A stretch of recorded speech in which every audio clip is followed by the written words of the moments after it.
නංගි මල්ලි ඔයත් 2026 වර්ෂයේ නැවත උසස් පෙළ විභාගයට මුහුණ දෙන්න බලාපොරොත්තු වෙන්න ඉන්නේ. මම හිතන්නේ ඔයාලට ෆිසික්ස් අන්තිම පාඩම් ටික, ඒ කියන්නේ ධාරා විද්‍යුතය, ඉලෙක්ට්‍රොනික්ස්, ශේෂ්ත්‍ර මේ වගේ පාඩම් කවර් වෙලා නැති හෝ මේ සම්බන්ධ ප්‍රශ්න හොඳ පුහුණුවක් නැති වෙන්න පුළුවන්.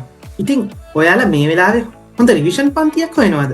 හිතන්නකෝ ඔයාගේ රිවිෂන් පන්තියේදී මේ අවසන් පාඩම් ටික මුලින්ම කවර් කරලා දෙනවා නම් ඒක කොච්චර වටිනවද? සමීර සර්ගේ රිවර්ස් රිවිෂන් පන්තිය කියන්නේ අන්න ඒ වගේ එකක්.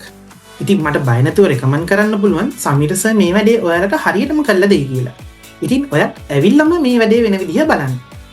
2020 වර්ෂයේ අපොස උසස් පෙළ විභාගයට ගණිතාංශයෙන් මුහුණ දීලා මේ වෙනකොට මොරටුව විශ්වවිද්‍යාලයේ අවසන් වසරේ ශිෂ්‍යෙක් විදියට ඉගෙනුම ලබන මම ප්‍රවීන් දිසානායක. Reverse revision.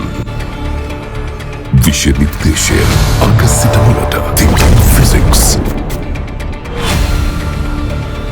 සිංහ කේශාරාවය සයිබර් අවකාශයට. සමීර සිංහපුර